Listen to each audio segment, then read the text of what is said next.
ஆமாங்க ஐயா, ஆமா.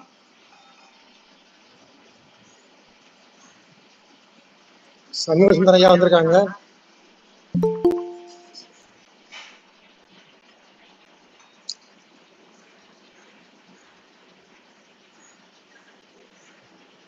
அனைவருக்கும் வணக்கம். சென்னை செந்தமிழ் மன்றமும் அனைத்திந்திய சாதனை புத்தக நிறுவனமும் இணைந்து நடத்தும் நாள்தோறும் நன்னூல் என்ற அற்புதமான தலைப்பினை கொண்டு 108 நாள் திட்டமிட்டு பன்னாட்டு கருத்தரங்கமாகவும் அதே நேரத்தில் சாதனை முயற்சியாகவும் தொடர்ந்து நடைபெற்று வருகிறது. இப்படி தொடர்ந்து நடைபெற்று வருகின்ற இந்த நிகழ்வில் தற்போது 107வது நிகழ்வாக இடம்பெறுகிறது. இந்த நிகழ்விற்கு வந்திருக்கும் சான்றோர் பெருமக்களையும் ஆசிரிய பெருமக்களையும் மாணவ செல்வங்களையும் ஆய்வாளர் நண்பர்களையும் வருக வருக என வரவேற்பதில் பெருமகிழ்ச்சி கொள்கின்றோம்.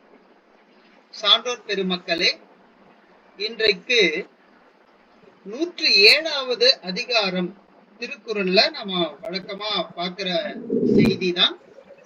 107வது நாள் 107வது அதிகாரத்திலிருந்து முதல் திருக்குறள். கரவாது உவந்தி ஈயும் கண்ணன்னார் கண்ணும் இரவாமை கோடியூரும். மிக அற்புதமான ஒரு செய்தியை முன்வைக்கிறது. தம்மிடம் இருக்கும் செல்வத்தை யார் ஒருவர் மறைக்காது மகிழ்வுடன் பிறருக்கு கொடுக்கும் குணமுடையவராக இருக்கிறாரோ அவர்களுக்கு அவர்களுடைய கண்களுக்கு ஈடாக கருதப்படும் பெருமை கொண்டவரிடத்திலும் வறுமை காரணமாக யாசிக்காது இருத்தல் கோடி மடங்கு சிறந்ததாக அமையும் என்று திருவள்ளுவர் மிக அழகாக வரிசை எண் 1061வது திருக்குறள் இப்படி மிக அழகாக இந்த சிந்தனையை கரவாது உவந்தியும் கண்ணன்னார் கண்ணும் இரவாமை கோடியுறும் என்று மிக அற்புதமாக இந்த செய்தியை பதிவிட்டிருக்கிறார். இந்த செய்தியை எல்லோரிடமும் பகிர்ந்து கொண்டதில் பெருமகிழ்ச்சி கொள்கின்றேன். சான்றோர் பெருமக்களே, இன்றைக்கு நாம் ஒரு புதியதொரு அனுபவத்தை பெறப்போகிறோம். இது நாள் வரை மிக அற்புதமாக பேராசிரிய பெருமக்கள், அதுவும் தற்போது பணியாற்றி கொண்டிருக்கின்ற பேராசிரிய பெருமக்களும் சற்று காலம் முன்னாடி ஓய்வு பெற்ற பேராசிரியர்களும் பேசிக்கொண்டே இருந்தார்கள். இப்படி உரை வழங்கிய பேராசிரியர்கள் எல்லாம் ஒருபுறம் இருக்க, இன்றைக்கு நாம் பார்க்க போகும் ஐயா யார் என்று பார்க்க போனால் ஐயா பேராசிரியர் முனைவர் குமரிச்செழியன் ஐயா அவர்கள்தான்.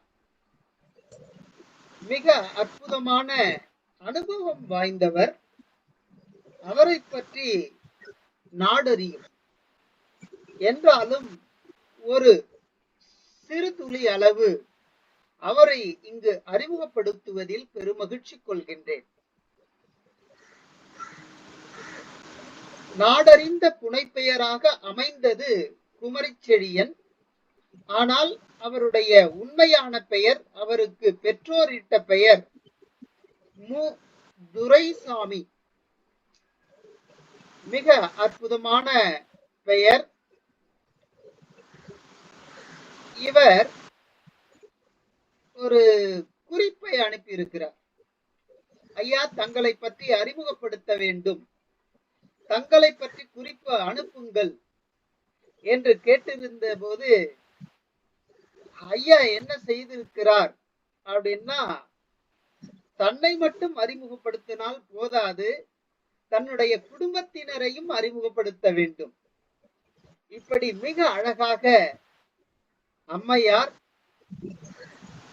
திருமதி இந்திராதேவி இன்னும் மகன்கள், இப்படி நிறைய பேர் இருக்கிறாங்க. இந்த நேரத்தில் இவர்களை அனைவரையும் வருக வருக என வரவேற்பதில் பெருமகிழ்ச்சி கொள்கின்றேன். உள்ளாட்சி நிதி தணிக்கை துறையில் சென்னை, அதுவும் சென்னையில் பணியாற்றி இருக்கிறார்கள் மதிப்புறு பேராசிரியர் அண்ணா மேன்மை பயிற்சி மையம் சென்னை, சாலை போக்குவரத்து கழகம் சென்னை, இந்த இடத்துல எல்லாம் பணியாற்றி கொண்டிருந்திருக்கிறார்கள். ஐயாவை பற்றி நாம் சொல்ல வேண்டுமானால், பாரதி மற்றும் இலக்கிய பணிகள் 45 ஆண்டுகள். 45 ஆண்டுகள் என்றால் அது சாதாரணமான ஒரு எடுத்துக்கொள்ள முடியாத ஒரு செய்தி. 45 ஆண்டுகளும் ஐயா அவர்களுடைய இலக்கிய பணி தொடர்கிறது எனில் அது மாபெரும் சாதனையாக இருக்கிறது. அது மட்டுமல்ல, கவிதைகள் சிறகுகள், பாரதி கலைக்கழகம், இதற்கெல்லாம் தலைவராகவும் நிறுவனராகவும் தலைவராகவும் இருந்து வருகிறார். உலக திருக்குறள் சமுதாய மையம், உலக திருக்குறள் வாழ்வியல் நெறி சங்கம், வாழ்வியல் நெறி சங்கம், வானவில் பண்பாட்டு மையம், திருக்குறள் பேரவை, உலக திருக்குறள் மையம், வாசல் கவிதை அமைப்பு, இது எல்லாமே சென்னையில் இடம்பெற்றிருக்கிறது. இப்படிப்பட்ட இந்த அமைப்புகளில் எல்லாம் செயல் தலைவராகவும் துணைத் தலைவராகவும் சிறப்புடன் செயல்பட்டு வருகிறார். அது மட்டுமல்ல சான்றோர் பெருமக்களே, தொடர்புடைய பிற இலக்கிய அமைப்புகள் இவருக்கு கொடுத்த விருதுகளும் இருக்கின்றன. 20க்கும் மேல் பாரதி பட்டம், கவிமாமணி, திருக்குறள் ஞாயிறு, திருக்குறள் பேரொலி, திருக்குறள் அந்த இடத்துல கொஞ்சம் சீர்பரவுவார்னு நினைக்கிறேன், அலைஞ்ச மாதிரி இருக்கு, அதனால சீர்பரவுவார், திருக்குறள் ஆய்வுச்சுடர், திருக்குறள் ஞானபீட விருது, திருக்குறள் பண்பாட்டு சிற்பி, கம்பன் கவிநய செல்வர், குழந்தை இலக்கிய கல்வி செல்வர், கடற்கரை செல்வர், திருவள்ளுவர் விருது, பேராசிரியர் கௌரவ பேராசிரியர், திருக்குறள் தூதர், கவிஞானி, இலக்கிய இமயம், பாரதி புஷ்கார் விருது, புரோபஸ் திருவள்ளுவர் விருது, வாழ்நாள் சாதனையாளர் விருது, சிலம்பொலி செல்லப்பனார் விருது உள்ளிட்ட பல விருதுகளையும் ஐயா அவர்களுக்கு வழங்கி பெருமைப்பட்டிருக்கிறார்கள். சான்றோர் பெருமக்களே, இவர் எழுதிய இதழ்கள் என்று பார்க்கும்போது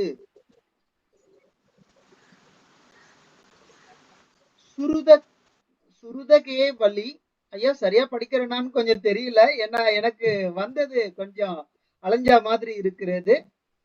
அமுத சுரபி, முல்லைச்சரம், கவிதை உறவு, எழுகதிர், மின்னல் தமிழ்ப்பணி, பொதிகை மின்னல், இலக்கிய சோலை, இன்னும் சில இல்ல, இன்னும் பல, அப்படி பல இதழ்களில் இவர் எழுதிய ஓவியங்கள் வந்திருக்கின்றன. ஓவியம் என்றால் ஓவியமாகவே நினைக்க கூடாது, இவருடைய படைப்பு ஓவியங்கள் வந்திருக்கின்றன. எழுதிய நூல்கள் என்று பார்க்கும்போது கவிதை நூல்கள், திருக்குறள் நூல்கள், இதெல்லாம் நான் சொல்லணும். இந்த கவிதை நூல்கள் மட்டும் 11க்கும் மேற்பட்ட நூல்கள் இடம்பெற்றிருக்கின்றன. திருக்குறள் நூல்கள் 10க்கும் மேற்பட்டவை, கல்வி நூல்கள் 6க்கும் மேற்பட்ட நூல்கள், உரை நூல்கள் 15க்கும் மேற்பட்டன, பாரதி நூல்கள் 4, பொது நூல்கள் 7, இப்படி மொத்தமாக பார்க்கும்போது ஏறக்குறைய 53க்கும் மேற்பட்ட நூல்கள் இருக்கின்றன. ஏறதான் இருக்கிறதை தவிர குறைய இல்லை. அது வாய் வார்த்தை நாம பேசும்போது அந்த பழக்கத்தில் வந்து விடுகிறது. ஆண்டுதோறும் நடத்தும் விழாக்கள், பொங்கல் விழா, ஔவையார் விழா, மகளிர் விழா, வசந்த விழா, சிலப்பதிகார விழா, திருக்குறள் விழா, கம்பர் விழா, தேசிய விழா, காந்தி விழா, குழந்தைகளின் தின விழா, தமிழறிஞர்கள் விழா, பாரதி விழாக்கள், இப்படி இந்த விழாக்களை எல்லாம் ஆண்டுதோறும் கொண்டாடி வருகிறார்.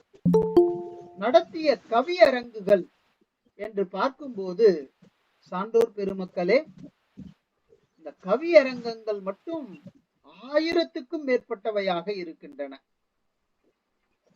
அதை காட்டிலும் பாருங்க, நடத்திய கவியரங்கங்கள் அப்படி. பங்கு பெற்ற கவியரங்கங்கள் 4000க்கும் மேற்பட்டவை. அப்போ நாள்தோறும் 2-3 கவியரங்கங்களில் கலந்து கொள்வார் போலும். இப்படி 4000க்கும் மேற்பட்ட கவியரங்கங்களில் பங்கு பெற்றிருக்கிறார்.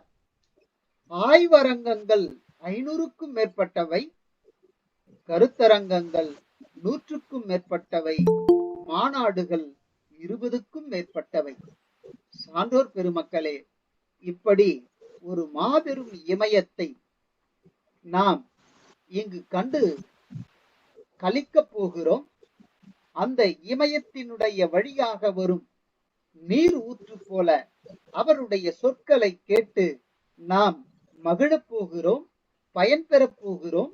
இப்படி ரொம்ப அற்புதமான ஒரு உடையவராக ஐயா குமரிச்செழியன் ஐயா அவர்களை சென்னை செந்தமிழ் மன்றமும் அனைத்திந்திய சாதனை புத்தக நிறுவனமும் இணைந்து வருக வருக என வரவேற்பதில் பெருமகிழ்ச்சி கொள்கின்றோம். ஐயா, வாருங்கள். ஐயாவினுடைய உரை வினை சொற்களை குறித்தது. மிக்க நன்றிங்க ஐயா. வாருங்கள், நான் இடம் சாருகிறேன். நன்றி, வணக்கம். நன்றி நன்றி ஐயா, நன்றி. ஒன்றே உலகம், பிறப்புக்கும் எல்லா உயிர்க்கும். சென்னை செந்தமிழ் மன்றமும் அனைத்திந்திய சாதனை புத்தக நிறுவனமும் இணைந்து நடத்துகின்ற நாள்தோறும் நன்னூல் என்னுடைய கிட்டத்தட்ட 45-50 ஆண்டுகால இலக்கிய பணியில நன்னூலை நாள்தோறும் நடத்தி சாதனை படைக்கிறேன் என்பதை முதல் முயற்சி என்று நான் நினைக்கிறேன். அங்கே வகுப்புகள் நடத்தி இருக்கிறார்கள். ஆனால் தொடர்ந்து நன்னூல் முழுவதையும் பாடமாக நடத்துவதை போன்று ஒவ்வொரு பேராசிரியரையும் பங்கு பெற செய்து தொடர்ந்து இந்த 107வது முறையாக இந்த அரங்கம் நடைபெறுகிறது என்பதை அறிந்து மிகவும் மகிழ்ச்சி அடைகிறேன், பெருமை கொள்கிறேன். நன்னூலுக்கு இப்படி ஒரு வாய்ப்பு கிடைக்குமா என்று நினைத்து கூட பார்த்திருக்க மாட்டார்கள். அப்படி நன்னூலை பரப்புகின்ற ஒரு பெரிய முயற்சி என்னுடைய அருமை நண்பர் ரமேஷ், பேராசிரியர் முனைவர் ரமேஷ் அவர்கள் எடுத்து மிகச் சிறப்பாக ஒரு 4-5 வாரங்கள் தொடர்ந்து நான் கூட வந்து கவனித்திருக்கிறேன். ஒவ்வொருவருடைய உரையையும் நான் கேட்டிருக்கிறேன், கவனித்திருக்கிறேன். அவர்களை அறிமுகப்படுத்துகின்ற பாங்கு, அவர்களுடைய உரை நயம், பின்னூட்டமாக அமைகின்றவைகளெல்லாம் கேட்டு சுவைத்திருக்கிறேன், மகிழ்ந்திருக்கிறேன். அப்படிப்பட்ட ஒரு அற்புதமான அரங்கை மிகச் சிறப்பாக நடத்தி வருகின்ற அருமை நண்பர் ரமேஷ் உள்ளிட்ட அந்த மன்றத்தினுடைய நண்பர்கள் அனைவருக்கும் என்னுடைய நன்றியையும் வணக்கத்தையும் வாழ்த்துகளையும் பாராட்டுகளையும் அன்போடு தெரிவித்துக் கொள்கிறேன்.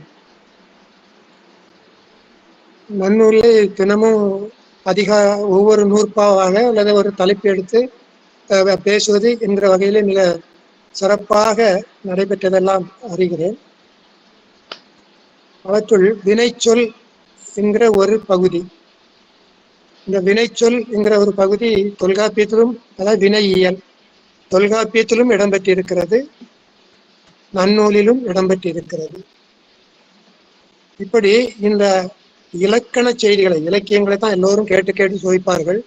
இலக்கண செய்திகளையும் கேட்டு சுவைத்து பாராட்டுகின்ற ஒரு பண்புள்ள சமுதாயம், பண்புள்ள நட்பு வட்டம் பண்புள்ள இலக்கிய வட்டம் இங்கே இணைந்திருக்கிறதை பார்த்து மிகவும் பெருமைப்படுகிறேன். இந்த இணைப்பிலே இணைந்திருக்கின்ற என்னுடைய பேராசிரியர் பெருந்தகை திரு ஐயா சண்முக சுந்தரம் அவர்கள், என்னுடைய அருமைக்குரிய நண்பர் சேவே வெங்கடேசன் அவர்கள், இன்னும் இணைப்பில் இணைந்திருக்கின்ற நவநீத சோழன் அவர்கள், டாக்டர் வில்வராணி அவர்கள் உள்ளிட்ட பலரையும் நான் பார்க்கிறேன். சிலரை நான் தினந்தோறும் பார்க்கிறேன். அப்படிப்பட்ட பேராண்மை பெருமக்கள் எல்லோரும் இங்கே கலந்து கொண்டிருக்கிறார்கள். அவர்கள் அவையிலே என்னுடைய சில செய்திகளை பகிர்ந்து கொள்ளக்கூடிய ஒரு முறைதான். எல்லோரும் தொல்காப்பியம் 5 இலக்கண நூல் என்பது நாம் எல்லோரும் அறிவோம்.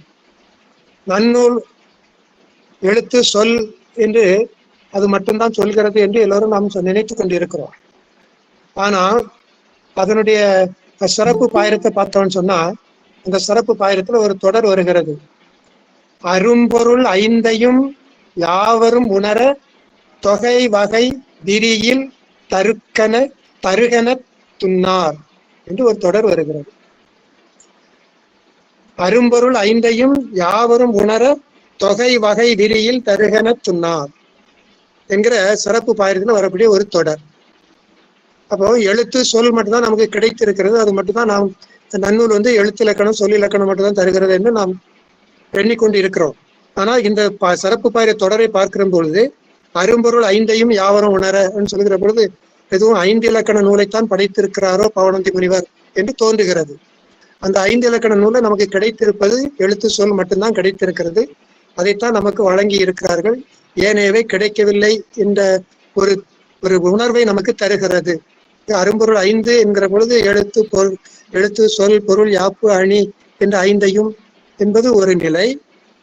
6 என்பது பின்னாடி வந்த ஒரு நிலை. புலமை இலக்கணத்தை சேர்த்து 6 என்பார்கள், பாட்டியல் இலக்கணத்தை சேர்த்து 6 என்பார்கள், 7 என்பார்கள். இப்படி வேறு வேறு வகையில் அது இப்பொழுது விரிந்து கொண்டிருக்கிறது என்பதெல்லாம் நாம் பார்க்கிறோம்.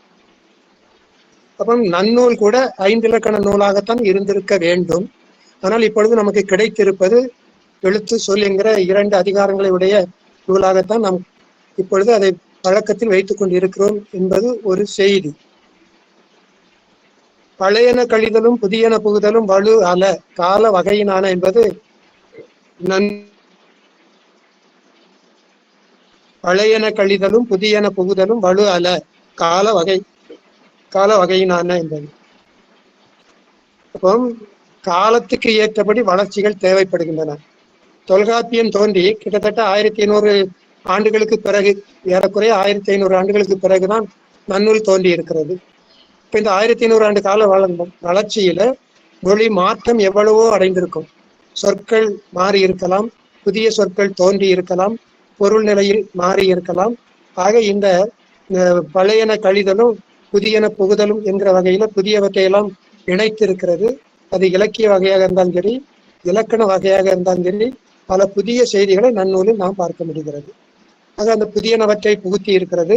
பழையனவற்றை, அதாவது வழக்கத்தில் இல்லாதவை வழக்கிழந்திருக்கலாம், ஆனாலும் சில சொற்கள் வழக்கத்துக்கு மாறாக தொடர்ந்து இயங்கிக் கொண்டே இருப்பதை பார்க்க முடியும். பேச்சு வழக்கில் இருக்கின்ற சொற்கள் என்பதையும் பார்க்க முடியும். அவற்றையெல்லாம் இணைத்து கொண்டு புதிய சொற்கள் எவை என்பதையெல்லாம் சேர்த்து கொண்டு ஒரு புதிய இலக்கணமாக நன்னூலார் இது படைத்திருக்கிறார் என்று நாம் பார்க்கிறோம். நன்னூலார் இந்த சமணர்களுடைய வாழ்க்கையில், சமண முனிவர்கள், அதாவது சமண சாமியார்கள் என்று சொல்வார்கள், அதாவது அவர்களுடைய வாழ்க்கையில இந்த சமண முனிவர்களுக்கு விருதுகள் என்று சொல்லுவாங்க. இந்த விருதுகள் படிப்படியான விருதுகள் உண்டு. இந்த விருதுகள் முறையில, அதாவது சுல்லக் அப்படியே படிப்படியா வளர்ந்து வரும்போது உயர்ந்த நிலையில வரக்கூடிய ஒரு பதவி பேர் தான் சன்மதி. அது ஆணுக்கும் பொருந்தும், பெண்ணுக்கும் பொருந்தும். அந்த சன்மதி என்கிற விருது பெற்றிருக்கிற பவணந்தி முனிவர் சன்மதி என்ற விருதுக்கு உரிய மிகப்பெரிய உயர்ந்த நிலையில் அந்த சமண துறவியாக அவர் இருந்திருக்கிறார் என்பதை காட்டுகிறது.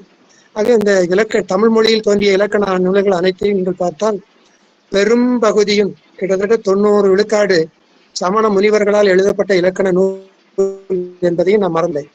காரணம், அவர்கள் தவத்தில் இருப்பதனால் யாருடைய தொடர்பும் தொல்லைகளும் இல்லாமல் ஒதுங்கி இருந்து சிந்திக்கின்ற ஆற்றல் இருப்பதனால் மொழியை பற்றிய சிந்தனையை முதலில் எடுத்து இலக்கண நூல்களை வரைமுறைப்படுத்தி நமக்கு தந்திருக்கிறார்கள்.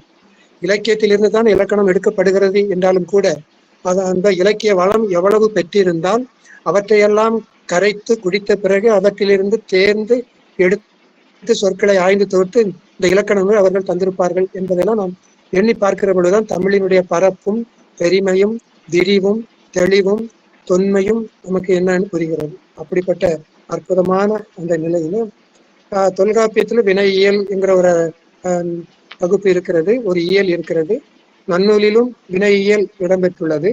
அடிப்படையில் ஒன்றாயினும் கால வளர்ச்சிக்கு ஏற்றபடி இரண்டிலும் சில வேறுபாடுகள் மாறுபாடுகள் இருப்பதை நாம் காண முடியும். கால வளர்ச்சிக்கு ஏற்றபடி நடைமுறை மரபை ஒட்டி நன்னூலில் இடம்பெற்றுள்ள வினை சொற்கள் வினைத்தொகை ஒரு பார்வை என்கிற வகையிலே இன்றைய இந்த ஆய்வு இங்கே நடைபெறுகிறது. நன்னூலில் வினையியலில் 32 நூற்பாக்கள் இடம்பெற்றிருக்கின்றன. அந்த 32 நூற்பாக்கள் தான் இன்று இந்த உரைக்கு தரவுகளாக அமைகின்றன என்பதை நாம் எண்ணி பார்க்கலாம். வினை சொல்லுக்கு உரிய பொது இலக்கணம் என்று சொல்கிற பொழுது வினை எனப்படுவது வேற்றுமை கொள்ளாது நினையும் காலை காலமொடு தோன்றும் என்பது தொல்காப்பியம் தரக்கூடிய 683வது நூற்பா. வினை எனப்படுவது வேற்றுமை கொள்ளாது நினையுங்கால காலமொடு வரும். அப்போ வினைத்தொகை வினைச்சொல் என்பது காலத்தை குறிக்கும் என்று பார்க்கிறோம். நன்னூல் என்ன சொல்கிறது?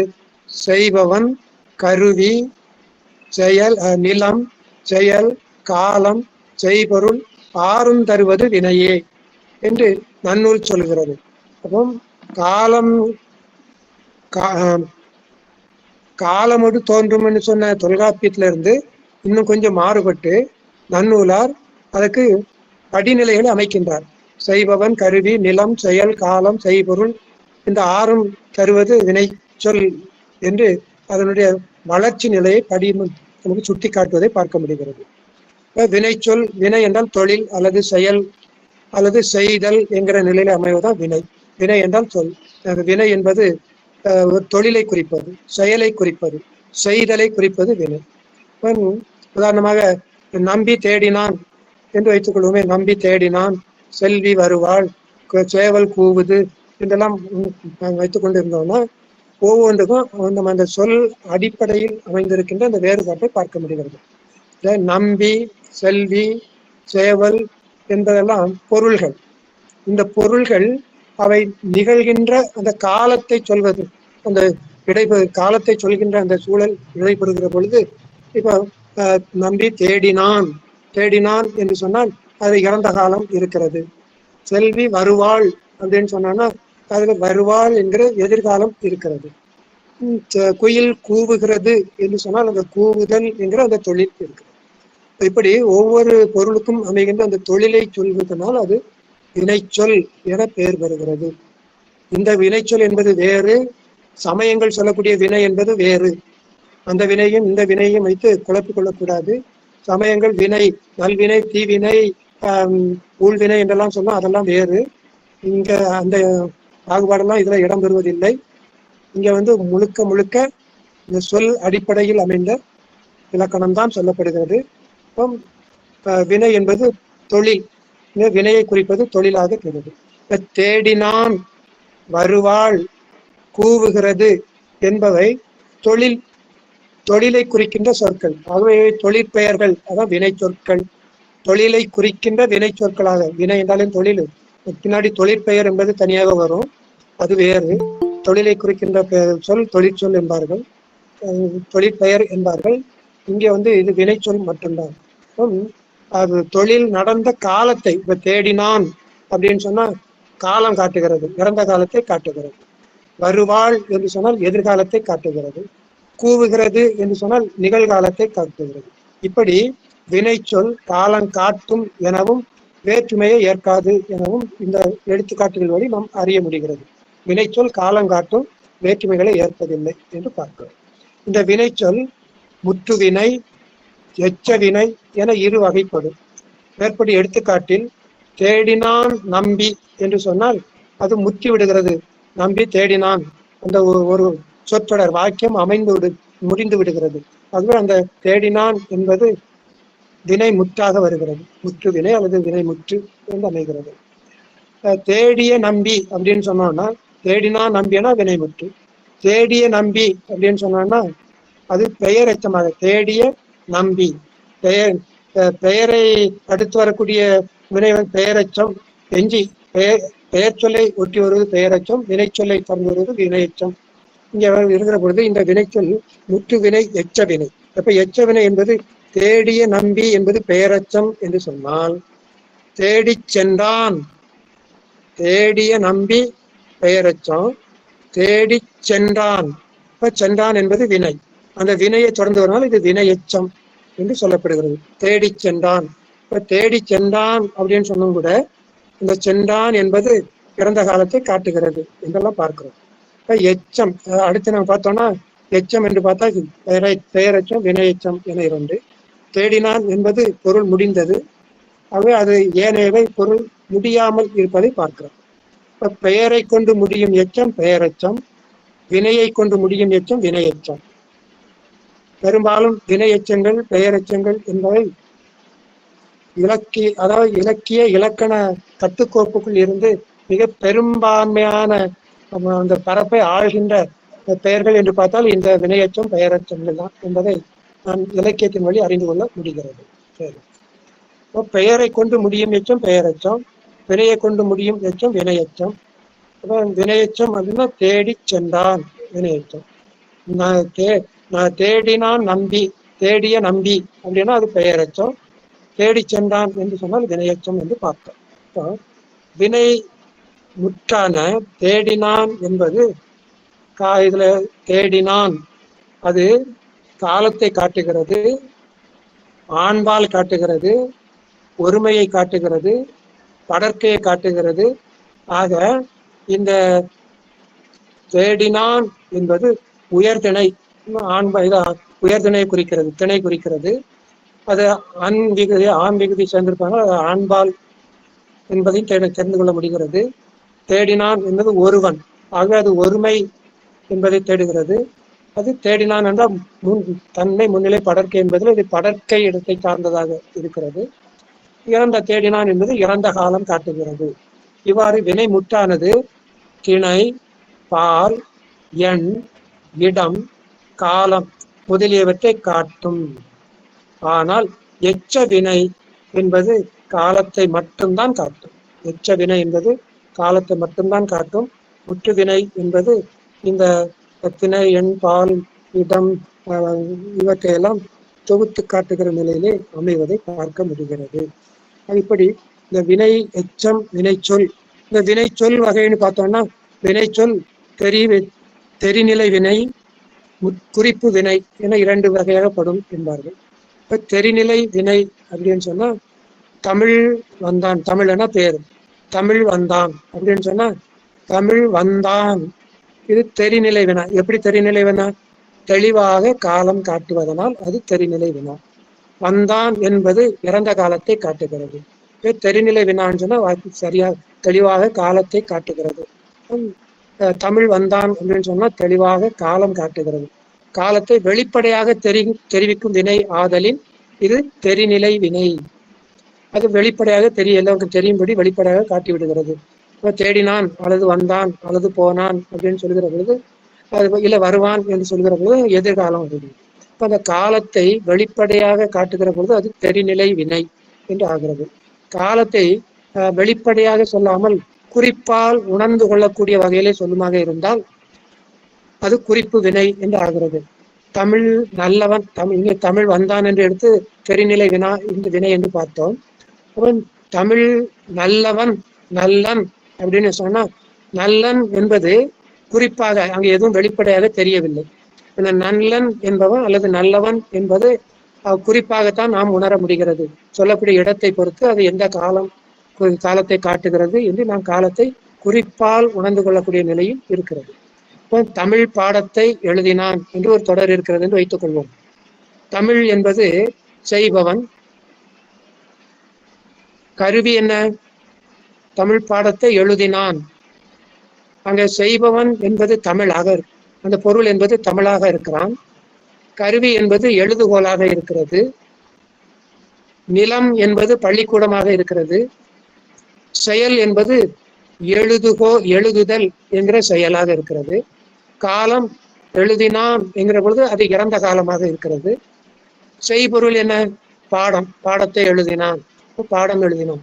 அப்ப இந்த வினை சொல்ல வரக்கூடிய அந்த 6 வகையான அந்த பொருளும், அதாவது செய்பவன், கருவி, நிலம், செயல், காலம், செய்பொருள், அதாவது செய்யப்படு பொருள், இந்த 6ம் தோற்றுகின்ற நிலை இந்த தெரிநிலை வினையில இடம்பெறுகிறது என்று நாம் பார்க்கலாம். இவையெல்லாம் தெளிவாக நமக்கு அந்த காலத்தை அல்லது அந்த இடத்தை அல்லது நிலத்தை இவையெல்லாம் நமக்கு சுட்டுகிற நிலையில் அமைந்திருப்பதனால் இது தெரிநிலை தெரிநிலை வினை என்று அமைகிறது. செய்பவன் முதலிய ஆறனையும் வெளிப்படையாய் தெரிவிப்பதால் தெரிநிலை வினை என்று சொல்லப்படுகிறது. செய்பவன், கருவி, நிலம், செயல், காலம், செய்பொருள் 6ம் தருவது வினையே என்பது நன்னூல் சூத்திரம், 320வது சூத்திரம். செய்பவன், கருவி, நிலம், செயல், காலம், செய்பொருள் 6ம் தருவது வினையே என்று அந்த சூத்திரம் அழகாக சொல்லுகிறது. அப்போ இந்த வினைச்சொல்லுதான் இந்த வாழ்க்கையினுடைய இயக்கத்தை காட்டுவது வினை என்று சொன்னால், அந்த வினையினுடைய தொடர்பாக அமைகின்ற சொற்கள் தான் பெரும்பான்மை சொற்கள் என்பதை மறந்து விடுவதற்கில்லை. எந்த மொழியாக இருந்தாலும் சரி, அந்த வினை சொற்கள் வெர்பு அப்படின்னு சொல்லுவாங்க. இந்த வினை சொற்கள் தான் அதிகமான இடத்தை பிடித்திருப்பதை பார்க்க முடியும் எந்த மொழியிலும். அப்படி அந்த காரணம் என்னன்னு சொன்னால், அந்த வினை என்கிறதான் வினை செயல். செய்க செய்க செய்க என்று செயல்படுத்துவதற்குரிய ஊக்கத்தை தந்து கொண்டு இருப்பதனால் வினை சொற்கள் அதிகமாக இடம்பெற்று இருக்கின்றன என்று நாம் பார்க்கலாம். அது மாதிரி குறிப்பு வினை என்று எடுத்துக்கொண்டோமானால், சில இடங்களில் பெயர் சொல்லும் வினைச்சொல் பொருளில் வழங்கப்படுவது உண்டு. வினைச்சொல், அதாவது சில இடங்கள் பெயர் சொல் கூட வினைச்சொல்லு போல வழங்கப்படுவது உண்டு. அப்படி சில இடங்களில் அமைவது உண்டு. அச்சொல்க்கு வினை குறிப்பு சொல் என்று பெயர். வினை குறிப்பு சொல், அதாவது பெயர் சொல் போல இருக்கும், ஆனால் அது வினை சொல்லாக பயன்படுத்தப்படுவதை நாம் காண முடியும். இப்போ பொன்னன் என்று சொல்லும், பொன்னை போன்றவன் அல்லது பொன்னுக்கு ஒப்பானவன், அந்த நிறத்தை உடையவன். அங்க பொருள் என்கிற அந்த பொன்னன் என்கிற வகையில் அந்த பொருள் இடம்பெற்று விடுகிறது. இப்போ நம்ம சாதாரணமா பார்க்கிறோம், அகத்தினான் அல்லது தஞ்சாவூரான் அல்லது குமரி செழியன் அப்படிலாம் சொல்லுகிற பொழுது அங்கே இடம் அமைந்து விடுகிறது. குமரி என்கிற இடம், தஞ்சாவூர் என்கிற இடம், அகத்தினான் என்று சொன்னோம்னா அகம் என்கிற அந்த இடம், அவ இங்க இடம் அமைந்து விடுகிறது. இப்போ சித்திரையான், ஆதிரையான், தைநிலா என்றெல்லாம் இப்பொழுது பேரெல்லாம் வைக்கிறார்கள். அதை பார்க்கிற பொழுது அந்த மாதத்தை ஒட்டி பிறக்க சித்திரையான் அப்படின்னு சொன்னா சித்திரை நட்சத்திரத்தில் பிறந்தவன், சித்திரை நட்சத்திரம் பிறந்தவனே சித்திரையான்.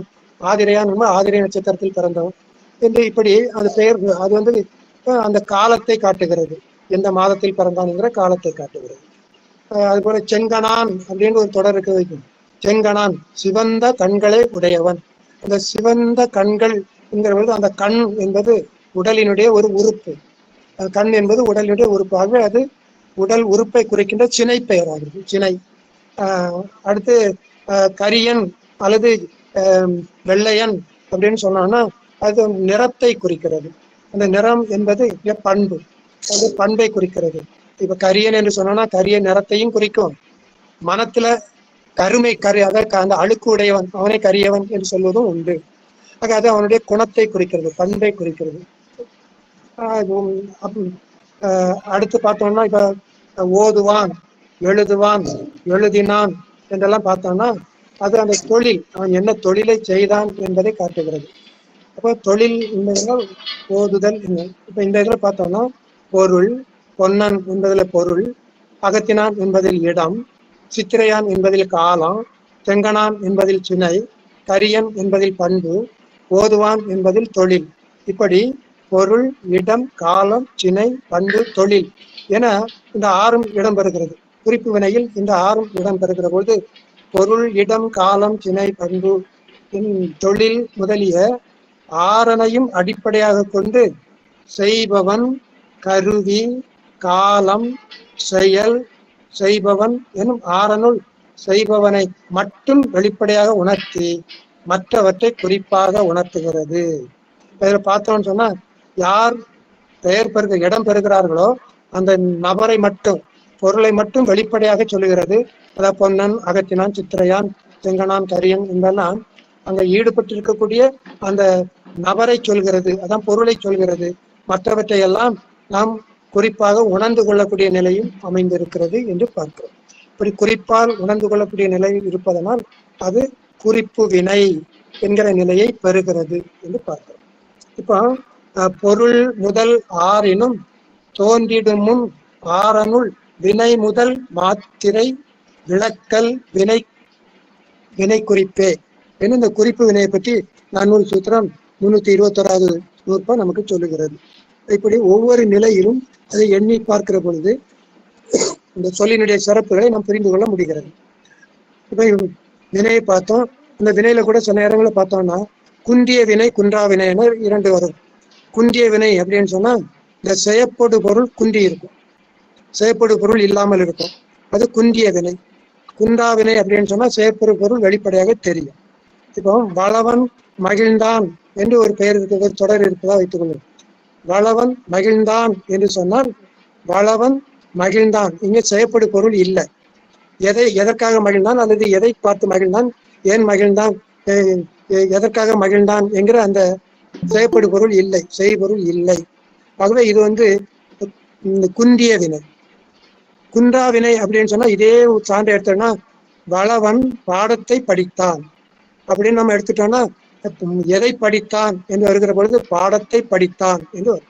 அப்போ அந்த எதை என்பதற்கு விடை அங்க தெரிவதனால் அது செய்யப்படு பாடத்தை படித்தான் என்பது செய்யப்படு பொருளாக இருக்கிறது. அப்ப அந்த செய்யப்படு பொருள் வெளிப்படையாக தெரியாமல் இருந்தால் அது குன்றிய வினை, செய்யப்படு பொருள் வெளிப்படையாக தெரியாமல் இருந்தால் அது குன்றா வினை என்று பார்க்கிறோம். இப்படி வினையினுடைய படிவங்கள், வளர்ச்சி நிலைகள் படிப்படியாக விரிந்து செல்வதை நன்னூல் அழகாக படம் பிடித்து காட்டுகிறது. ஏனைய இலக்கண நூல்கள் சொல்வதை விட நன்னூல் இந்த இலக்கண விதிகளுக்கு உட்பட்டு இந்த வினைச்சொல்கள்லாம் படிப்படியான வளர்ச்சி நிலை, அதான் புதியன புகுதலும் என்கிற அந்த நிலையில நன்னூல் சிறப்பாக எடுத்து சொல்கிறது என்று பார்க்கிறோம். இதனை அடுத்த நிலையில பார்த்தோம்னா வினை முற்று வரும். இப்ப வினை சொல், வினைச்சம், குண்டா வினை, குந்திய வினை எல்லாம் பார்த்தோம். அடுத்து அதனுடைய அடுத்த நிலையில் வரும்போது வினை முற்று. இந்த வினை முற்று என்பது அதாவது தொழில் முடிந்ததை காட்டுவது. இப்போ ஓடினான், சாடினான், பாடினான், படித்தான் என்று சொன்னால் அந்த ஒற்றை சொல்லே பொருள் முடிவை தருகிறது. யாரோ ஒருவன் பாடினான், பாடி முடித்து விட்டான், ஓடினான், ஓடி முடித்து விட்டான் என்று அந்த முடிவை தருவதனால் அது வினை முற்று. ஓடுதல் என்பது தொழில், அந்த தொழில் ஓடினான் என்று வருகிற பொழுது முற்று பெறுகிறது. ஆகவே அது வினை முற்றாக மாறுகிறது. வினை முற்று என்பது ஒரு செயல் முடிந்ததாக கூறுவது வினை முற்று. படித்தான், எழுதினான், ஓடினான் சொன்னா அது அந்த பொருளை முடித்து காட்டுகிறது. ஆகவே அது முற்று வினை என்று சொல்வார்கள். செய்பவன் முதலான ஆறையும் தெளிவாக விளக்குவது தெரிநிலை வினைமுற்று. பொருட்பெயர் முதலிய 6 பெயரையும் பயனிலையாக ஏற்கும் முற்று குறிப்பு வினைமுற்று. குறிப்பாக சொல்ல பெறப்படுவது குறிப்பு வினைமுற்று, வெளிப்படையாக சொல்ல வைப்பது வினைமுற்று, தெரிநிலை வினைமுற்று என்று பார்க்கிறோம். இப்போ வினைமுற்று பார்த்தோம். வினைமுற்றுக்கு அடுத்து தெரிநிலை வினைமுற்று, குறிப்பு வினைமுற்று. வினையில தெரிநிலை வினை, குறிப்பு வினைன்னு பார்த்தோம். வினை முற்றுல தெரிநிலை வினைமுற்று, குறிப்பு வினைமுற்று என்று. அப்ப இதுவும் அதே மாதிரி அந்த பொருள்கள் எல்லாம் அப்படியேதான் அமைகின்றன.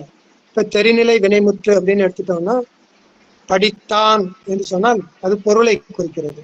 படித்தவன் என்கிற அந்த நபரை குறிப்பது பொருள். குளிர்ந்தது அப்படின்னு சொன்னா அங்க குளிர்ச்சி என்கின்ற அந்த நிலம் என்பது குளிர்ச்சி என்கிற அந்த பண்பு மட்டுமல்ல, அது எந்த இடத்தில் ஏற்படுகிறது என்பதை வைத்து பார்க்கிற பொழுது அது நிலத்தை குறிக்கிறது. குளிர்ந்ததுன்னா நிலம் குளிர்ந்தது என்ற நிலையில நிலத்தை குறிக்கிறது.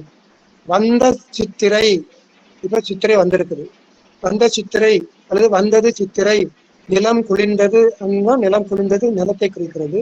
வந்தது சித்திரை என்று சொன்னால் அந்த சித்திரை மாதம் வந்ததை குறிக்கிற பொழுது அது காலத்தை குறிக்கிறது. கொடுத்த கொடுத்த கை அப்படின்னு சொன்னோம்னா கொடுத்த கை, வழங்கிய கை, கொடைவளருடைய கை கொடுக்கும். இப்போ கொடுத்த கை அப்படின்னு சொல்கிற பொழுது அந்த கை என்பது நிச்சனையாக அமைகிறது. நிறைந்த அன்பு, நிறைந்தது அன்பு அப்படின்னு சொன்னோம்னா அன்பு என்பது பண்பை குறிக்கிறது, குணத்தை குறிக்கிறது. சிறந்தது படிப்பு, இருக்கிற தொழில்கள்ல உயர்ந்த தொழில் என்னன்னா படிப்பு, படித்தல். சிறந்தது படிப்பு அப்படின்னு சொன்னா தொழில் என்று வருகிறது. அப்போ பொருள் முதல் ஆறினும் தோற்றி, பொருள், நிலம், காலம், சினை, பண்பு, தொழில் என்கிற இந்த ஆறையும் தோற்றி பொருள் பெயர் முதல் அறுபெயர் அல்லது ஏற்பில் முற்றே என்பது நன்னூல் சூத்திரம் 323வது நூற்பால். இந்த ஆறையும் சென்று வெளிப்படையாக காட்டுவதாக வருவது தெரிநிலை வினைமுற்று என்று பார்க்கிறோம். குறிப்பு வினைமுற்று அப்படின்னு சொன்னோம்னா அதுலயும் இந்த ஆறும் வரும். அதுல இந்த ஆறுல என்ன இல்லை என்பதை விட இந்த ஆறையும் ஒவ்வொரு வகையாக பிரித்து குறிப்பாக உணர்த்துவதை பார்க்க முடியும். இப்ப நல்லவன் பாரி அப்படின்னு சொன்னோம்னா இங்க நல்லவன் என்பது அல்லது பாரி என்பது பொருளை குறிக்கிறது. நல்லது நாடு அப்படின்னா நாடு என்பது நிலத்தை குறிக்கிறது. நல்லது மாலை அப்படின்னா மாலை காலத்தை குறிக்கிறது. நல்லது கண் அப்படின்னு சொன்னோம்னா கண் என்கிற அந்த உறுப்பு சினை குறிக்கிறது. நல்லது பண்பு அப்படின்னு சொன்னா அது குணத்தை குறிக்கிறது, பண்பு. நல்லது படிப்பு அப்படின்னு சொன்னா படித்தல் என்கிற அந்த தொழிலை குறிக்கிறது. நல்லது படிப்பு தொழிலை குறிக்கிறது. இங்க குறிப்பு வினைமுற்றுல பொருள், நிலம், காலம், சினை, குணம், தொழில் எங்க இந்த இரண்டிலும் அந்த ஆறு பண்புகளும் அப்படியே அமைந்திருக்கின்றன என்பதை பார்க்கிறோம். தெரிநிலை வினைமுற்றிலும் 6 பண்புகள் இருக்கின்றன, குறிப்பு வினைமுற்றிலும் 6 பண்புகள் இருக்கின்றன. இந்த சூத்திரத்தின்படி அப்படியே இந்த எடுத்துக்காட்டுகள்லாம் அமைகின்றன என்பதை பார்க்கிறோம். இப்ப இந்த இதனுடைய அடிப்படையில பார்த்தோம்னா இந்த வினை முற்றுகள் என்பவை பால் காட்டும், இடம் காட்டும், ஒருமை பன்மை என்கிற அந்த எண் காட்டும். இப்படி ஒவ்வொன்றும் அது ஏவல் கொள்ளும். ஒவ்வொன்றாக அந்த வினை முற்றுகள் அமைவதை பார்க்க முடியும். இப்போ நடந்தான் என்று சொன்னோம்னா நடந்தான் என்பது ஆண்பாலை குறிக்கிறது, நடத்தல் என்கிற தொழிலை குறிக்கிறது. நடந்தான் என்று சொன்னால் அது ஆண்பாலை குறிக்கிறது, படற்கை இடத்தை குறிக்கிறது என்று பார்க்கிறோம். ஆண்பால் படற்கை வினைமுற்றுகள், ஆண் என்பவையெல்லாம் ஆண்பால் படற்கை வினைமுற்றுகள். நடந்தான் என்று சொன்னால் ஆண்பாலை குறிக்கிறது, படற்கை இடத்தை குறிக்கிறது. ஆண் நடந்தான் அப்படின்னு சொன்னா ஆண் என்கிற வினை முற்றை குறிக்கிறது. அது மாதிரி பெண்பால் படற்கை வினைமுற்று என்று பார்த்தோம்னா நடந்தாள் அப்படின்னு சொன்னோம்னா அங்க நடந்தான் என்றால் இங்க நடந்தாள் என்று வரும்போது அது பெண்பால் படற்கை வினைமுற்றாக மாறுகிறது. அதுபோல் பலர்பால் படற்கை வினைமுற்று அப்படின்னு சொன்னோம்னா நடந்தது அப்படின்னு சொன்னோம்னா கூவியது அல்லது கூவிற்று அல்லது உண்டு என்றெல்லாம் சொன்னோம்னா அது இந்த பலர்பால் படற்கை வினைமுற்று என்பது ஆர் என்கிற நிலையிலே அமையும். ஆர் பா என்று இப்ப அண்மையில இந்த இலக்கணங்களிலெல்லாம் சொல்லப்படாத ஒரு விகுதி இப்போது புதிதாக தோன்றி இருக்கிறது. அடுத்து வரக்கூடியவர்கள் அதையும் சேர்க்க வேண்டும். மார் என்கிற ஒரு விகுதி. மாறுன்னா அண்ணன்மார், தம்பிமார், அக்காமார், தந்தைமார் அப்படின்னு சொல்லக்கூடிய இந்த மார் என்கிற ஒரு விகுதி புதிய விகுதி. இதற்கு இன்னும் பழைய இலக்கணங்களில் இலக்கணம் இல்லை. இனி வரக்கூடிய காலத்துல அதுக்கும் சேர்த்து இலக்கணங்கள் எழுதப்பட வேண்டும். அந்த வகையில இந்த மார் என்கிற சொல் அமைந்திருக்கிறது, இந்த விகுதி அமைந்திருக்கிறது என்பதை பார்க்கணும். பலர்பால் படற்கை நடந்தனர் அப்படின்னு சொன்னா நடந்தனர் என்பது என்கிற விகுதி பெற்று வந்திருக்கிறது. படற்கை அது பலர்பால். நடந்தது அப்படின்னு சொன்னா நடந்தனர் என்பது ஆண்பால் பெண்பால் பலர்பால் உயர்நிலையில வரக்கூடிய பலர்பாலை குறிக்கிறது. பலர்பால் படற்கை வினைமுற்றாக அமைகிறது என்று பார்க்கிறோம். இது மாதிரி ஒன்றன்பால் படற்கை வினைமுற்று வரும். ஒன்றன்பால் அந்த ஒன்றன்பால் என்பது அகரிணை. அகரிணையில் வரும்போது அது திணையும் காட்டுகிறது. ஒன்றன்பால் படற்கை வினைமுற்று என்பது நடந்தது. நடந்ததுன்னா ஏதோ ஒன்று நடந்தது, அது உயிர் இல்லாத, அதாவது உயர்தினை இல்லாதது, அகரிணையாக இருக்கக்கூடும். அவை ஒன்றன்பால் அது ஒன்று நடந்தது என்பது ஒன்றை குறிக்கிறது. அது மாதிரி பலவின்பால் படர்க்க வினைமுற்று என்று சொன்னால் பலவின்பால் என்பது அங்க நடந்தான் என்பது ஒன்றன்பால் என்று சொன்னால், நடந்தது என்பது ஒன்றன் பால் என்று சொன்னால், நடந்தன என்பது பலவின்பாலாக மாறுகிறது. அது மாதிரி தன்மை ஒருமை வினைமுற்று கூட உண்டு. தன்மை ஒருமை வினைமுற்று உண்டு அப்படின்னு சொன்னோம்னா உண்பல் உண்டனன் என்றெல்லாம் சொல்லும்போது அந்த தன்மை நாம் உண்கின்ற அல்லது தன்மை தன்னை உட்படுத்தி சொல்லக்கூடிய தன்மை நிலையை அமைகிறது. தன்மை ஒருமை வினைமுற்று என்று பார்க்கிறோம். இப்படி அது மாதிரி தன்மை பன்மை வினைமுற்று உண்டனம் உண்பாம் உண்போம் என்றெல்லாம் சொல்லும்போது தன்மை பன்மை வினைமுற்றாக மாறுகிறது. முன்னிலை ஒரு உண்டாக மாறும். உண்பாய் சொல்வாய் செய்வாய் என்று சொல்கிற போது முன்னே இருப்பவனை முன்னிலைப்படுத்தி சொல்வதாக வரக்கூடிய முன்னிலை பன்மை வினைமுற்றாக மாறுகிறது. மாதிரி ஏவல் ஒருமை வினைமுற்று ஏவல் பன்மை வினைமுற்றெல்லாம் வரும். இப்ப சொல் அப்படின்னு சொன்னா இதை சொல் அல்லது இதை செய் அப்படின்னு சொன்னோம்னா அது ஏவல் ஒருமை வினைமுற்று. அதே சொல்லுதி அல்லது செய்க சொல்லுக அல்லது செய்க என்று சொன்னால் அது பன்மை வினைமுற்றாக அமைவதையும் பார்க்க முடியும். ஏவல் பன்மை வினைமுற்று. வருக அல்லது வருவீர் சொல்வீர் இதெல்லாம் பன்மை வினைமுற்றாக மாறும். வினை தெரிநிலை வினை குறிப்பு வினை வினைமுற்று வினைமுற்றுல தெரிநிலை வினைமுற்று குறிப்பு வினைமுற்று. அடுத்து இதே மாதிரி பார்த்தோம்னா அடுத்தது வியங்கோல் வினைமுற்று என்கிற அந்த நிலைக்கு வந்து விடுகிறது. வியங்கோல் வினைமுற்று அப்படின்னு சொன்னோம்னா வினைமுற்று என்பது கா இய இயர் என்னும் விகுதிகளில் ஒன்றை பெற்று வாழ்த்துதல் வைதல் வேண்டுதல் விதித்தல் ஆகிய பொருள்களில் வரும் வினைமுற்று வியங்கோல் வினைமுற்று. அதாவது கா இய ஈ என்பது போல வரும். அந்த வாழ்க ஒழிக என்னெல்லாம் சொல்லுவது கா என்கிற அந்த சொல் இய வாழிய என்று சொல்வதை போல வருவது, இயர் வாழியர் என்று சொல்வதை போல வருவது. இதெல்லாம் அந்த இந்த விகுதிகளில் முடிகின்ற வியங்கோல் வினைமுற்று என்பதை பார்க்கிறோம். அவை பெரும்பாலும் வியங்கோல் வினைமுற்று என்பது வாழ்த்துதல் வாழ்த்துதல் வைதல் வைதல்னா திட்டுதல் வைதல் வேண்டுதல் விதித்தல் ஆகிய பொருள்களில் அது வருவதை பார்க்கிறோம். இப்போ தமிழ் வாழ்க அப்படின்னு சொன்னோம்னா அது வாழ்த்துதல் என்று அமைகிறது. அநீதி ஒழிக அப்படின்னு சொன்னோம்னா ஒழிக என்கிற அந்த வைதல் என்கிற பொருளில் அது வருகிறது. அதுல மழை பொழிக என்று சொன்னால் வேண்டுதல், நாம் வேண்டுகிறோம். அவன் வாழ்க என்று வாழ்த்துவதை போல ஒழிக என்று வைதலை போல பொழிக என்று வேண்டுகிறோம். மழை பொழிக என்று நாம் வேண்டுகிறோம், அது வேண்டுதலா வருகிறது. விதித்தல் இதை இவர்கள் செய்ய வேண்டும் என்று அவர்களுக்கு வரைமுறைப்படுத்தி கொடுத்தல் விதித்தல். அறம் செய்க, தமிழ் படிக்க, தமிழில் பெயர் எழுதுக அப்படிலாம் நாம் சொல்கிறோம் என்று சொன்னால் அவையெல்லாம் விதித்தல். இதை இப்படி செய்ய வேண்டும் என்று அவர்களுக்கு விதித்து சொல்வது விதித்தல். வியங்கோல் அந்த வியங்கோல் வினைமுற்றும் இரண்டு வகைப்படும். ஒன்று வியங்கோல் வினைமுற்று, ஒன்று வந்து உடன்பாட்டு வியங்கோல் வினைமுற்று, இன்னொன்று எதிர்மறை வியங்கோல் வினைமுற்று. உடன்பாட்டு வியங்கோல் வினைமுற்று சொல்லுக, இதை நீங்க சொல்லு அப்படின்னு சொன்னா சொல்லுக என்று சொன்னால் அது உடன்பாட்டு வியங்கோல் வினைமுற்று. எதிர்மறை என்று சொன்னா சொல்லற்க, இதற்கு நேர் எதிராக சொல்வது, அதை தொழில் செய்யாமல் இருப்பது அல்லது மறுத்து சொல்லுதல் என்ற வகையில அது எதிர்மறை வினைமுற்றாக வருகிறது.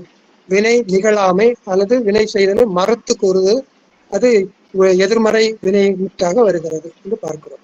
சொன்னான் எனும் வினைமுற்றின் சொல் இலக்கணம் கூறும்போது அந்த சொன்னான் அப்படின்னு சொல்லி ஒரு தொடருக்கு இலக்கண குறிப்பை கேட்டான்னு வச்சுங்க, அது முழுமையாக சரியாக சொல்ல வேண்டும் என்று சொன்னால் சொன்னான் எனும் வினைமுற்றின் சொல்லி இலக்கணம் கூறும்போது உடன்பாட்டு அடற்கை ஆண்பால் இறந்த கால ஒருமை வினைமுற்று அப்படின்னு சொல்லணும்.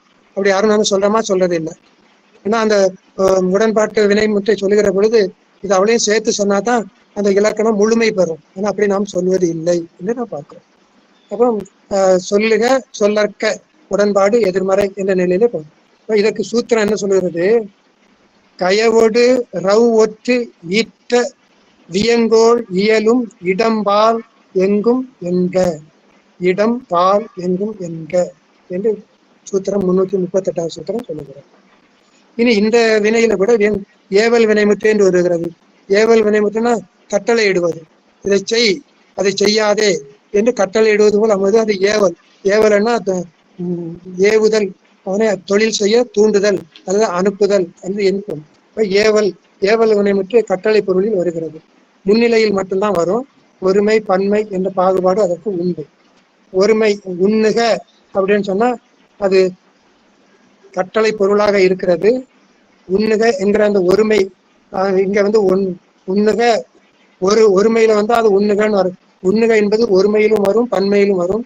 உண்ணுக என்று ஒருவனை சொல்லுகிற பொழுது அது உண்ணுக என்று ஒருமையை குறிக்கும். உண்ணுக என்று அது பன்மையாக வருகிற பொழுது பலரை குறிப்பதாக இருக்கும். ஆக இந்த உண்ணுக என்று சொல்கிற பொழுது அல்லது செய்க என்று சொல்கிற பொழுது, செய் என்று சொன்னால் ஒருமை, செய்க என்றால் பன்மை. அது ஒருவனை பார்த்து இதை செய்கன்னு சொல்கிற பொழுது அங்கு ஒருமையாகவும் அது இருக்கும். செய் என்று சொல்கிற பொருள் அதே பொருள் தான் அது தருவதாக இருக்கும். ஆக காலத்திற்கேற்ற இடம் குறித்து பொருள் கொள்ள வேண்டிய நிலையில் அவை அமைகிறது என்று பார்க்கிறோம்.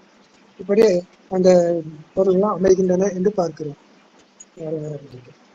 இந்த இப்படி பல வினை சொற்கள் வினை ஒவ்வொன்றாக நாம் பார்த்து வந்த நிலையில வினைச்சொல் இப்படி வருகிற ஒவ்வொன்று நிலையிலும் மாறி மாறி வருகிறது.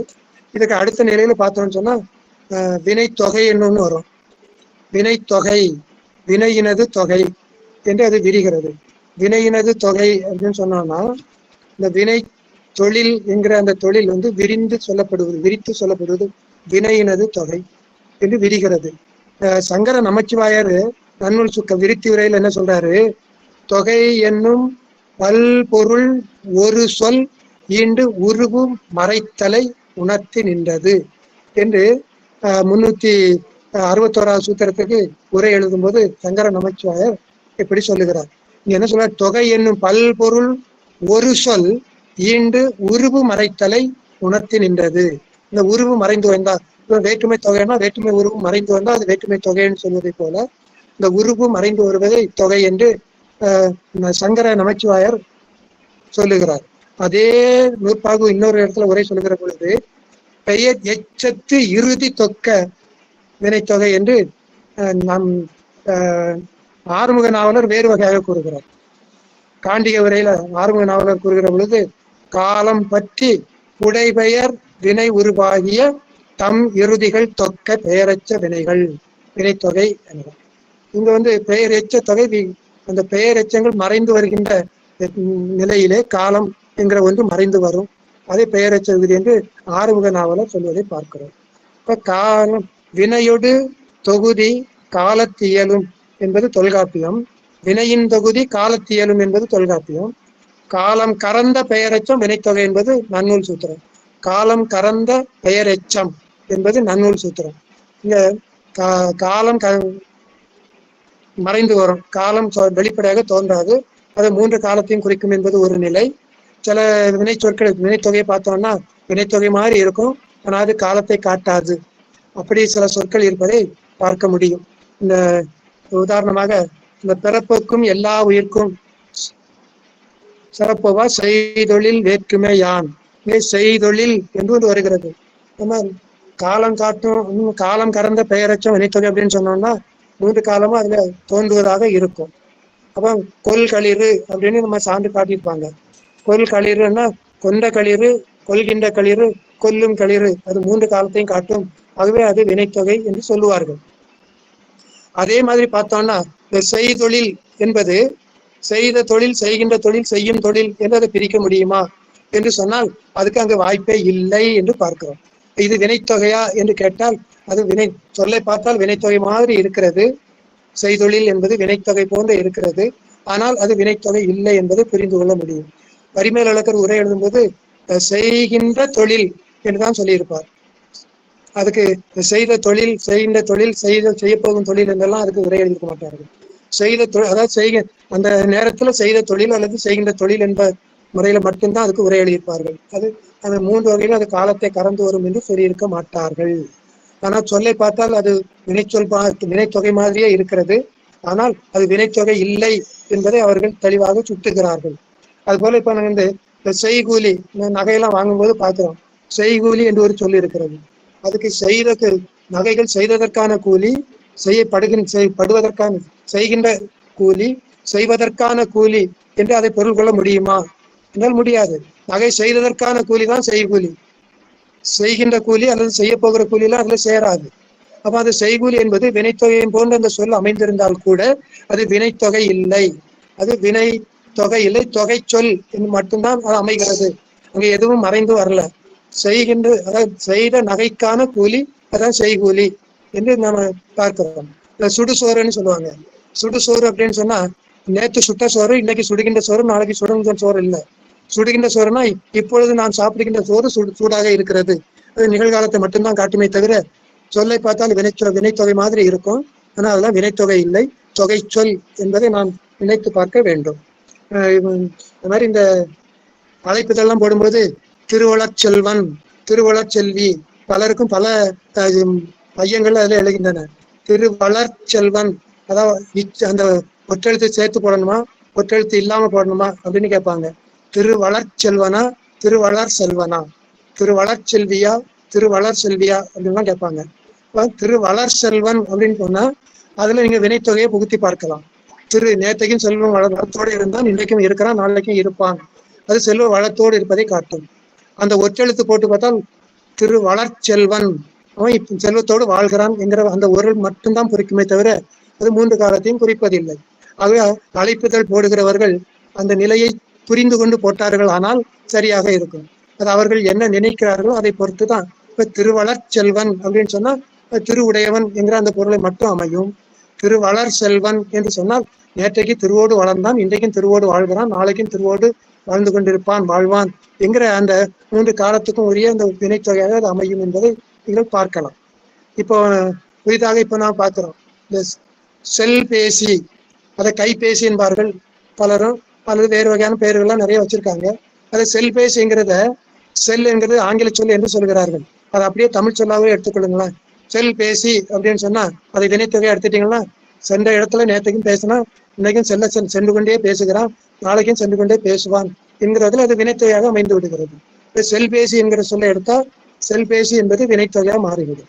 இப்படி காலத்துக்கு ஏற்றபடி இந்த வளர்ச்சிகள் எல்லாம் மாறி மாறி வந்து கொண்டு இருக்கின்றன என்பதை நம்ம பார்க்க முடிகிறது.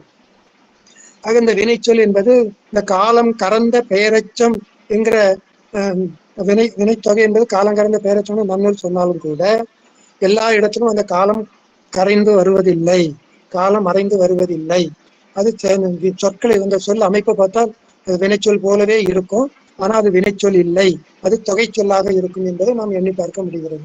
இப்படி காலத்துக்கு ஏற்றபடி நாம அது மாதிரி இந்த திருக்குறள் ஆகூல் போகூல் ஆகலூல் போகலூல் என்றெல்லாம் வருவதெல்லாம் வைத்துக்கொண்டு இவையெல்லாம் வினைத்தொகை அப்படின்னு சொல்லி விடுவார்கள். அப்படி இல்லை.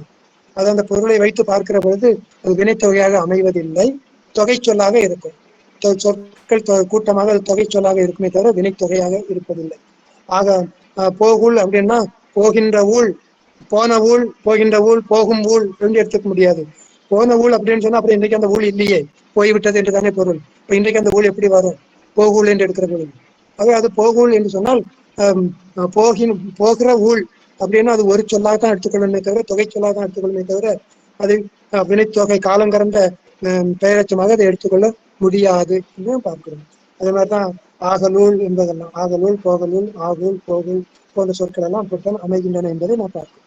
இப்படி ஒவ்வொரு நிலையிலும் இப்ப காலத்துக்கேற்ற வளர்ச்சி என்று சொல்கிற பொழுது திருவளர் செல்வன், அந்த சுடுசோறு, செய்கூலி, திருவளர் செல்வன், செல்பேசி இதெல்லாம் நம்ம இப்ப பார்க்கிற பொழுது இந்த காலத்துக்கேற்ற வளர்ச்சி நிலையில இவையெல்லாம் நாம் சேர்த்துக்கொள்ள முடிகிறது. அது மாதிரி இந்த வினை மாறுங்கிற ஒரு விகுதி புதிதாக நாம் புகுத்தி இருக்கிறோம்.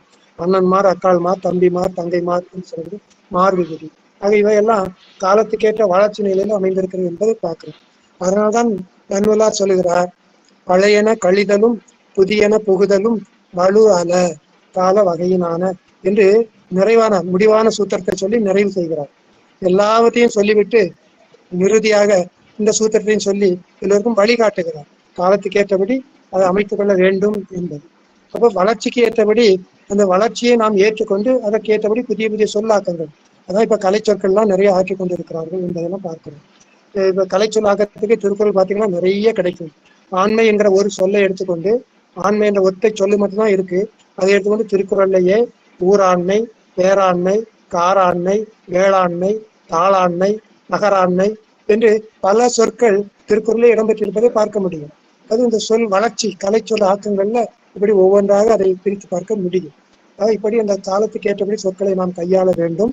அதை குறித்து மேலும் மேலும் நாம் சிந்திக்க வேண்டும் என்று சொல்லி ஆக இந்த வினைச்சொல் அடிப்படையிலான சில சிந்தனைகள், சில உணர்வுகளை நாம் பகிர்ந்து கொள்கிற நிலையிலே ஒரு அருமையான ஒரு வாய்ப்பு இன்று கிடைத்தது.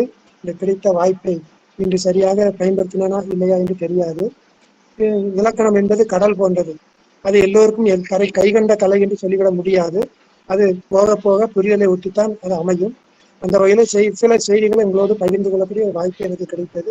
இந்த வாய்ப்பை வழங்கிய சென்னை செந்தமிழ் மன்றத்திற்கும் சேவை வேர்ல்டு ரெக்கார்டு ஃபாரம் அமைப்புக்கும் என்னுடைய நன்றியும் வணக்கத்தையும் தெரிவித்துக் கொள்கிறேன்.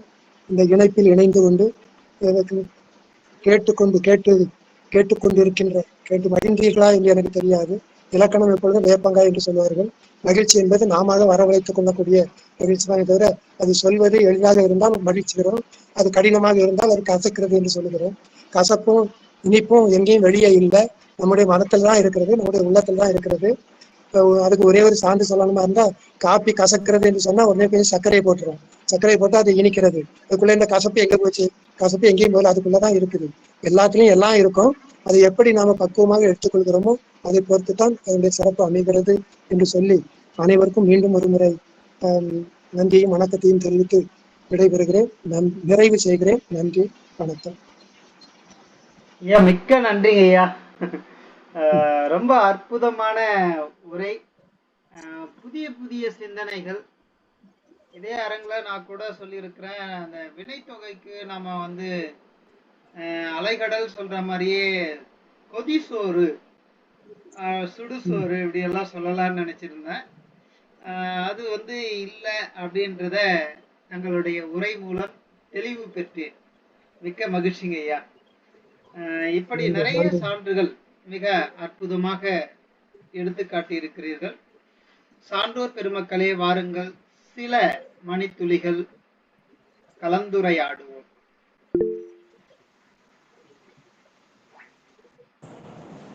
ஹலோ, வணக்கம் ஐயா. வணக்கம்மா. வணக்கம் வணக்கம் ஐயா. ரொம்ப உங்கள்கிட்ட நிறைய நாங்கள் கற்றுக்கணுங்க ஐயா.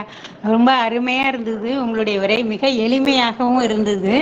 எனக்கு ஒரு சின்ன ஒரு ஐயங்க ஐயா, இப்போ இந்த திருவள்ளுவர் செல்வன் சொன்னீங்களேங்க ஐயா, திருவள்ளுவர் செல்வன் அதில் சொல்லும் போதுங்க ஐயா, நம்ம சாதாரணமாக சொல்லும்போது அது ஒற்று மிகுதல் மிகாததில் கொண்டு போகணுமா, இல்லை இப்போ நீங்கள் சொல்லும்போது வினைத்தொகை இது மாதிரி நம்ம எப்படி எடுத்துக்கிறோமோ அதை பொறுத்து அப்படின்னு சொல்லி சொன்னீங்களாங்க ஐயா.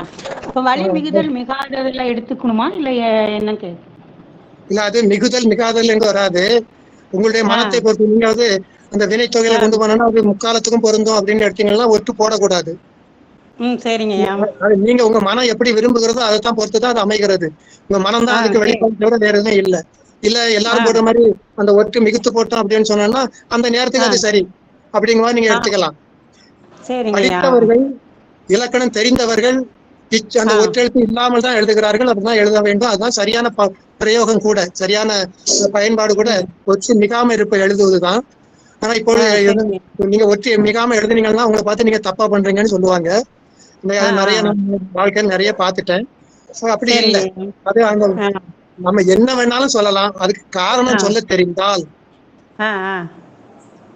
நம்ம அதுல வெற்றி பெறலாம். இல்லைன்னு சொன்னா அது தப்புன்னு சொல்லுவாங்க. ஏன் இந்த மாதிரி போட்டிருக்கேன் அப்படின்னா, அது வினைத்தொகையா எடுத்தா மிகாது, அந்த மாதிரி தொகை சொல்ல எடுத்தா அது மிகும் அப்படின்னு உங்களால சொல்ல தெரிந்தா நீங்க அதை பயன்படுத்தலாம். சரிங்க, நன்றிங்க ஐயா. நன்றி நன்றி.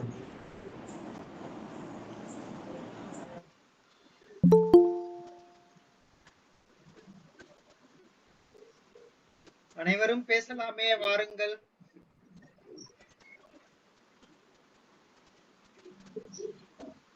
வாழ பழகவும் வாருங்கள் பாரு சுகிசிவம், அது மாதிரி பேச பழகவும் வாருங்கள்.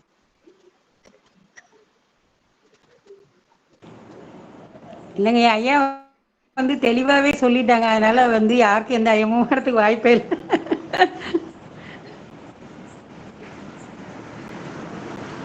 இந்த வினை தொகையில பலருக்கு இந்த நிறைய ஐயங்கள் இருக்கின்றன. அது மட்டுமே தனியாக ஒரு உரையை நிகழ்த்தா கூட முடியும். அது ஒவ்வொன்றையா எடுத்து சொல்லி, இப்ப நான் சொன்ன மாதிரி இப்ப நான் அங்கே சிலவற்றை தான் கோடி காட்டினேன். அது ஏன் தொகை சொல்லா இருக்கு, ஏன் வினை தொகையாக இருக்கிறது, அதனால அது மட்டுமே தனியா ஆராயக்கூடிய ஒரு தலைப்பு அது. இன்றைக்கு காலகட்டத்தில் இந்த காலத்துக்கேற்ற வளர்ச்சி என்கிற நிலையில அதை தனியாவே எடுத்து ஆராயக்கூடிய ஒரு சூழல் இருக்கிறது. வாய்ப்பு இருந்தால் நம்ம எப்போதாவது ஒரு முறை அதை பார்க்கலாம். சரியா? சரிங்க ஐயா. நன்றி நன்றி. ராஜேஷ் கண்ணன் பேசுறீங்களா? ஆமாங்க ஐயா. அனைவருக்கும் வணக்கம். வணக்கம், பேசுங்கம்மா. குமரிச்செழியன் ஐயா, உங்கள் திருக்குறள் உரை மிகவும் அருமை ஐயா. நன்றிம்மா. உரை எங்க இருந்து பாத்தீங்க? உங்க நூலதான் படிச்சுட்டு இருக்காங்க ஐயா பிள்ளைங்க. ரொம்ப மகிழ்ச்சிமா. உங்க பேரு? பொன் ஓவியா ஐயா. பொன்முகலி. ரொம்ப மகிழ்ச்சிமா மகிழ்ச்சிமா. நன்றிம்மா. நன்றி நன்றி ஐயா. திருவள்ளுவரே ரத்தின சுருக்கமாதான் குறள் எழுதியிருக்காங்க ஐயா. அதையும் சுருக்கி உரை எழுதியிருக்கீங்களா ஐயா? இதுக்கு எவ்வளவு நாள் எடுத்துக்கிட்டீங்க ஐயா? சரியா 1 வருஷம் ஆச்சுமா. அதாவது நீங்க அந்த ஒற்றெழுத்தை நீக்கி படிச்சீங்கன்னு சொன்னா, இந்த உரையினுடைய ஒற்றெழுத்து அந்த எங்கெங்கெல்லாம் ஒற்றெழுத்தை விட்டுட்டு படிச்சீங்கன்னா 20 எழுத்துக்குள்ளதான் வரும் எல்லா உரையுமே.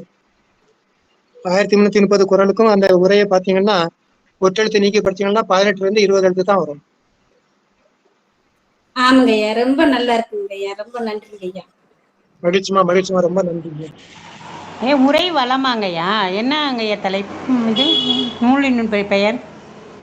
திருக்குறள் எளிய உரை. எளிய உரையா? சரிங்க. உங்களுடைய பெயர்லையாங்கய்யா? குமரிச்செழியன் பேர்ல இருக்கோமா? சரிங்க சரிங்க. நாங்கள் பாக்குறோங்கய்யா. தெரியல. முற்றோதல் படிக்கிற பிள்ளைகள் பெரும்பாலும் அதைத்தான் பயன்படுத்துகிறார்கள். பிள்ளைகளுக்கு ஏற்றபடி பதம் பிரிச்சு அந்த உரை அமைச்சிருப்பேன். அதனால முற்றோதல் படிக்கிறவங்க விரும்பி பாக்குறாங்க, அந்த நூலை விரும்பி படிக்கிறாங்க. வாய்ப்பு இருந்தா வந்து படிக்கிறாங்க. எந்த வெளியிடுங்கய்யா? கௌரா ஏஜென்சி அப்படின்னு சொல்லிட்டு திருவல்லிக்கேணியில ஒரு பக்கம் கௌரா. சரிங்க சரிங்க. எங்க நூல்கள் எல்லாமே சரிங்க சரிங்கய்யா. நன்றிங்கய்யா. அம்மா அந்த புத்தகத்தை கொஞ்சம் தூர வச்சு காட்டுங்கம்மா. நீங்க கேமரா பக்கத்துல காட்டுனீங்கன்னா சில எழுத்து மட்டும்தான் தெரியும். இப்ப கொஞ்சம் அப்படியே இடது பக்கம் திருப்புங்க. ஏன்னா அந்த வெளிச்சம் வந்து எதிரொலிக்குது. நேரா அந்த வெளிச்சம் படுது, அதனால உங்களுக்கு சரி நேரே வச்சுக்கோங்க. நேரே வச்சு பிடிங்க. நானே நானே எதிர்பார்க்கல. இவங்க இதெல்லாம் சொல்லுவாங்கன்னு எதிர்பார்க்கல. நானே இந்த நூலை எடுத்து காட்டியிருப்பேன். நன்றிங்கம்மா. அது மாதிரி இந்த சிற்றிலக்கியங்கள் நிறைய நான் எழுதிய உரையில எல்லா கல்லூரிகள்ல எனக்கு பாடமா இருக்கக்கூடிய பல சிற்றிலக்கியங்கள் என்னுடைய உரை தான் இருக்குங்க.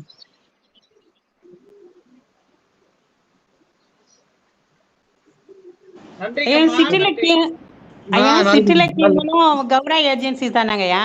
ஆமா, எல்லாமே கௌரா ஏஜென்சி தான். சிற்றிலக்கியங்கள்லாம் என்ன என்ன மாதிரிங்க சிற்றிலக்கியங்கள்? அந்தாதி, புறம், பிள்ளை தமிழ், அந்த மாதிரி இலக்கியங்கள். அதுல உரை வளமாங்கய்யா? உரை ஏன்னா நிறைய இலக்கியங்களுக்கு உரை இல்ல. நான் புதிதாக உரை எழுதி கொடுத்திருக்கேன். மாணவர்கள் அதை விரும்பி படிக்கிறாங்க. சரிங்க சரிங்க. அது எல்லாமே கௌரா ஏஜென்சி தானங்கய்யா? எல்லாமே கௌரா ஏஜென்சி. சரிங்க சரிங்க. நாங்களும் வாங்கி பாக்குறோங்க. நன்றிங்கய்யா. இந்த உளவியல் மனித வளர்ச்சி கற்றல் மனித வளர்ச்சி உளவியல் நூல் எழுதியிருக்கேன். அதுதான் இன்னைக்கு பிஎட் படிக்கிறவங்க, ஆசிரியர் பயிற்சி கல்லூரியில படிக்கிறவங்க அதுதான் பார்வை நூலாக வச்சிருக்காங்க. 3 வருஷம் பாட நூலா வச்சிருந்தாங்க. 3 வருஷம் பாட நூலா வச்சிருந்தாங்க. இப்ப அது பார்வை நூலா இருக்கு. சரிங்கய்யா. ரொம்ப நன்றிங்கய்யா.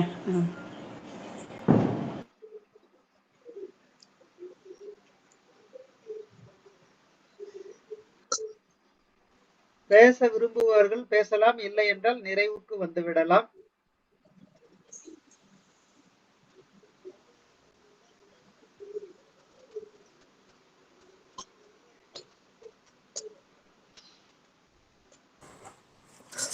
ஐயா வணக்கம் ஐயா. சண்முக சுந்தரம். வணக்கம் ஐயா.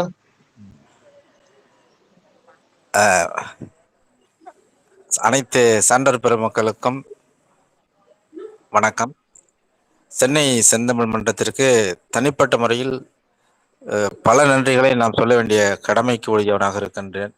காரணம், நன்னூல் என்கின்ற இந்த மிக அற்புதமான ஒரு நூலினை பற்றி இத்தனை நாட்கள் இவ்வளவு மிக சிறந்த ஒரு கருத்துரைகளை கேட்பதற்கு வாய்ப்பளித்தமைக்காக முதல்வருக்கான அதற்கான நன்றியினை நாம் தெரிவித்துக் கொள்ள வேண்டும். குறிப்பாக இன்றைய நிகழ்வு என்பது இந்த பசுமரத்து ஆணி போல் அமைந்திருந்தது. ஏனென்றால் ஐயா அவர்களுடைய கருத்துக்கள் என்பது தொடர்ந்து நான் கேட்டு வருகின்ற காரணத்தினாலும் அந்த கருத்துகளின் மூலமாக நாம் அடையக்கூடிய தெளிவு என்பது உண்மையிலேயே நமது வாழ்வியல் நெறிகளை வகுத்துக் கொள்வதற்காக அமைகிறது என்பதன் அடிப்படையில் இன்றைக்கு இந்த நிகழ்வு மிக சிறப்பாக